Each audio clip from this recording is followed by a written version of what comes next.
ప్రకృతి వైపరీత్యాల సమయంలో హైదరాబాద్ను ముంపు కష్టాల నుంచి గట్టెక్కించడానికి హైడ్రాను ఏర్పాటు చేసి దానికి సీఎం రేవంత్ రెడ్డి విశేష అధికారాలు ఇచ్చారు.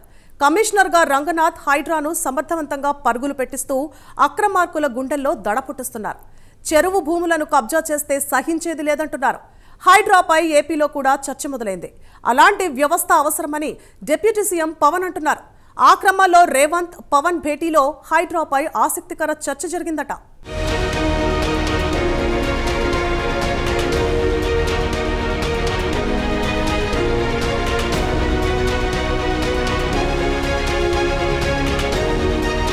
పటిష్టంగా కట్టిన బిల్డింగులు పేకమేడలా కూలిపోతున్నాయి. ఆ భవంతులు ఎంత స్ట్రాంగ్ గా ఉన్నా హైడ్రా బుల్డోజర్లు ఇట్టే నేల కూలుస్తున్నాయి.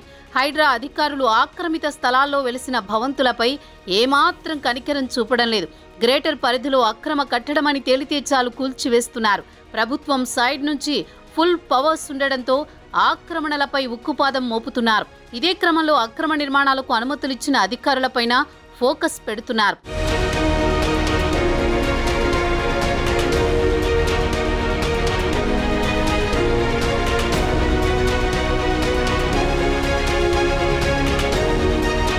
సైలెంట్ గా వచ్చిన హైడ్రా ఈ స్థాయి యాక్షన్ ప్లాన్ చేస్తుందని ఎవరూ ఊహించలేదు. ఇలాంటివి ఎన్నో చూసాం, ఇది కూడా అంతే అనుకున్నారు. కానీ సీన్ మారింది. ఓల్డ్ సిటీలో ఎంఐఎం అయినా, న్యూ సిటీలో చెరువుల్ని చేపట్టిన ఇతర పార్టీ నేతలైనా ఎవరైతే మాకేంటి అంటోంది హైడ్రా. హైడ్రా బుల్డోజర్ను ఆపడం ఎవరి తరం కావడం లేదు. దాంతో హైడ్రాకు తెలంగాణలో ఏమో డిమాండ్ ఏర్పడింది. ఇక్కడే కాదు, పొరుగు రాష్ట్రాల్లోనూ. ఆ మాటకొస్తే ఢిల్లీలో సైతం హైడ్రా లాంటి వ్యవస్థ కావాలని డిమాండ్లు వినిపించాయి. ఇప్పుడు తెలంగాణ ప్రభుత్వం కీలక నిర్ణయం తీసుకుంది. రాష్ట్ర వ్యాప్తంగా హైడ్రా ఏర్పాటు చేస్తున్నట్లు ముఖ్యమంత్రి రేవంత్ రెడ్డి స్పష్టం చేశారు.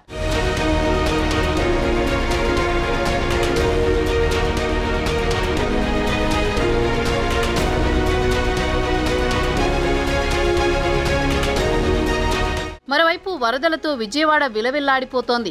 మునుపెన్నడూ లేనంత వరద పోటెత్తడంతో బెజవాడ గజగజా వణికిపోతోంది. బుడమేరు విశ్వరూపంతో విజయవాడలోని సింగ్ నగర్ జలమయమైంది. నీటి ప్రవాహానికి అవకాశం లేకుండా ఇష్టం వచ్చినట్లు జరిగిన ఆక్రమణల కారణంగానే బుడమేరు పొంగిందని నిపుణులు చెబుతున్నారు.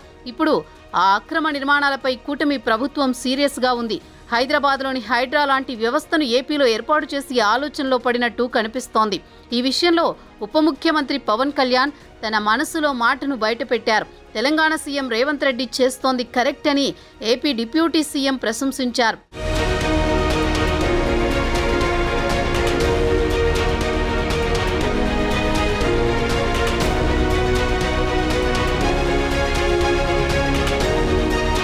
అదే సమయంలో కూల్చివేతలతో వచ్చే ఇబ్బందులపై కూడా జనసేనాని ప్రస్తావన తెచ్చారు.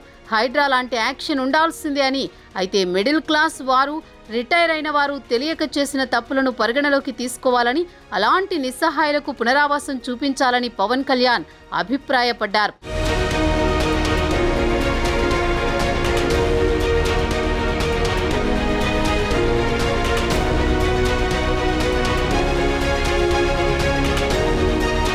ఆ క్రమంలో తాజాగా పవన్ కళ్యాణ్ తెలంగాణ ముఖ్యమంత్రి రేవంత్ రెడ్డితో భేటీ అయ్యారు.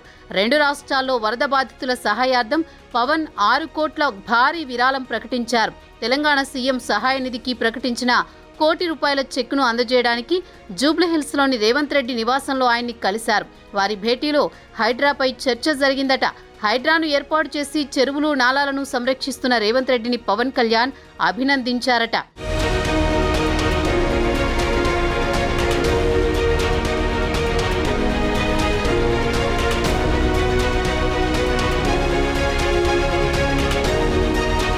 ఏపీలోనూ హైడ్రా లాంటి వ్యవస్థను ఏర్పాటు చేసి చెరువులు, నదులు, వాగులను కబ్జా చేసి నిర్మించిన అక్రమ నిర్మాణాలను కూలుస్తామని పవన్ వెల్లడించినట్టు సమాచారం. ఈ మేరకు హైడ్రా స్ఫూర్తితో ఏపీ ప్రభుత్వం కూడా చర్యలు తీసుకుంటోందని రేవంత్ కు చెప్పినట్టు చెబుతున్నారు. అదే సమయంతో కూల్చివేతల సమయంలో పేదలు, సామాన్యుల నివాసాలకు సంబంధించి పవన్ పలు సూచనలు చేసినట్టు తెలిసింది. సరైన పునరావాసం చూపించకుండా ఇళ్లను కూల్చివేస్తే వారి బతుకులు రోడ్డున పడతాయని, ముందు పునరావాసం దిశగా చర్యలు తీసుకోవాలని ఏపీ డిప్యూటీ సీఎం సూచించారట. దానికి రేవంత్ కూడా పాజిటివ్గా రియాక్ట్ అయినట్లు తెలిసింది.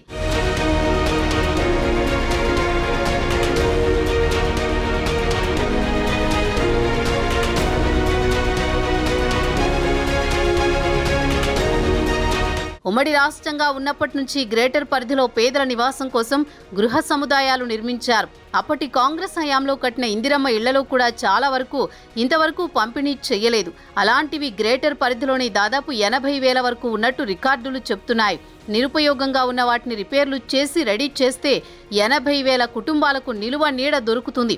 మరి కూల్చివేతల విషయంలో నిక్కచ్చిగా ఉన్న రేవంత్ సర్కార్ పేదలు సామాన్యుల పునరావాసం దిశగా పవన్ సూచనలను ఎంతవరకు పరిగణలోకి తీసుకుంటారో చూడాలి.